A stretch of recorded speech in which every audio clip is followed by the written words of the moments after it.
I'd like to test it on the ground of process adopted for it, for the amendment itself. And fourth, the constitutional spirit behind such an amendment. Now, if an amendment can go through these kind of tests, we'll be able to see why India's constitution, going by the words of Dr. Ambedkar, if you had good people who are called to work on it, give good outcomes. If you have, I'm using Ambedkar's words, bad people who are brought to work on it happen to give such outcomes which are discussed. So if I move to talking about those amendments which have gone through these four tests, we'll be able to see how the intent and the outcome are justifiable, and people in the history books do write about them. Sequentially, because it is the first ever amendment, I'd like to take about the first Constitutional Amendment Act of 1951. So it's been said, and Honorable Prime Minister, while talking in the Lok Sabha, also referred to the fact that there was an interim government in place between 1947, August 15th. The interim government was there before that as well. And it lasted till 17th April 1952, post which an elected government took over the charge.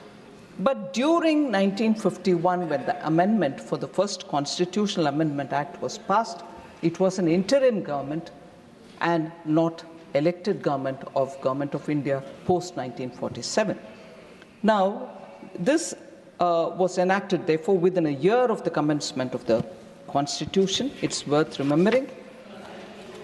In fact, on the issues related to the amendment, or which triggered the amendment itself, which is the freedom of speech and expression, the amendment added 3 more heads to Article 19(2), saying public order could be a cause to restrict freedom of speech, friendly relations with foreign states could be a cause to restrict freedom of speech, or incitement to an offense could also be a cause. These were the amendments brought in the first Constitutional Amendment.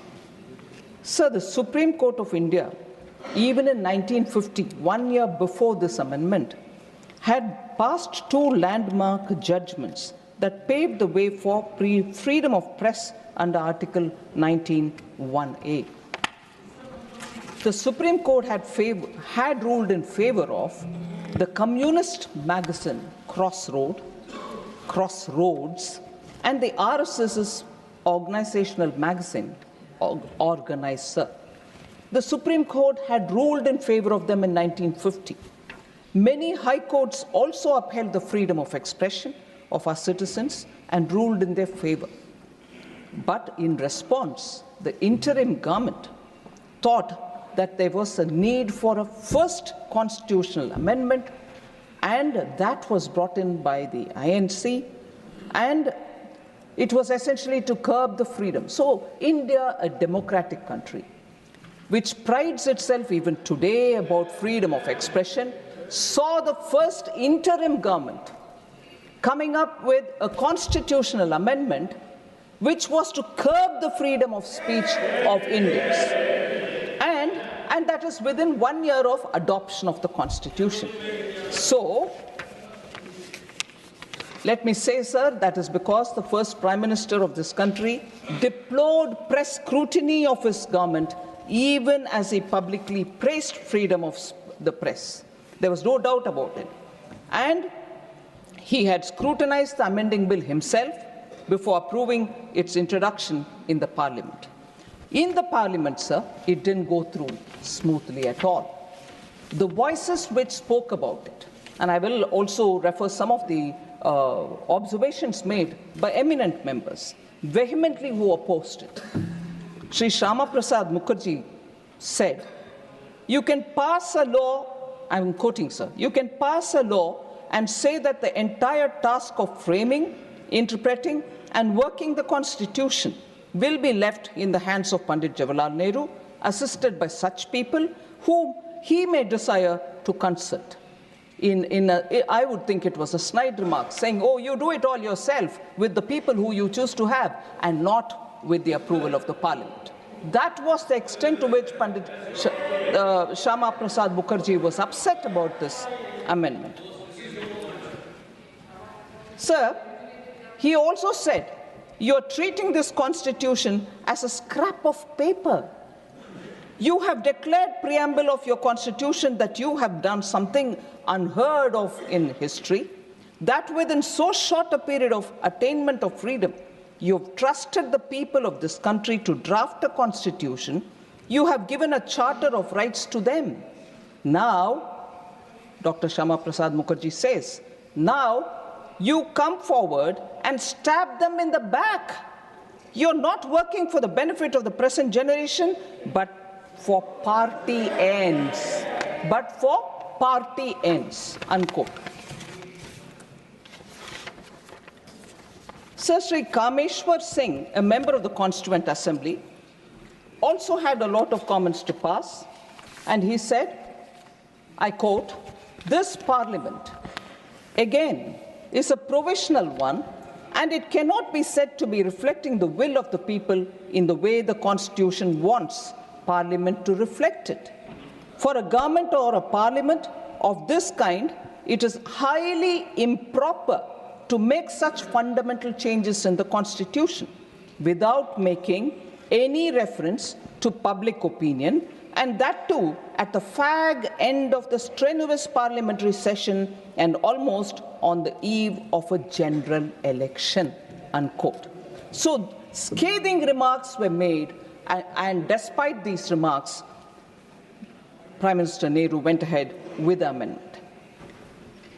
Kameshwar Singh again goes about to say, do they not show, I quote, do they not show utter disregard for the Constitution when they attempt to amend it simply because some of the laws have been criticized and found invalid by the judiciary?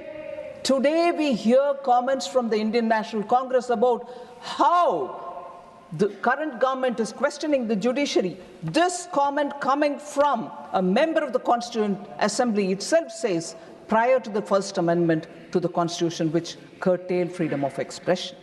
The Prime Minister, he furthers, the Prime Minister, I'm constrained to say, that is Sri Kameshwar Singh, the Prime Minister, I'm constrained to say, is creating a bad precedent by sowing the seed of executive despotism,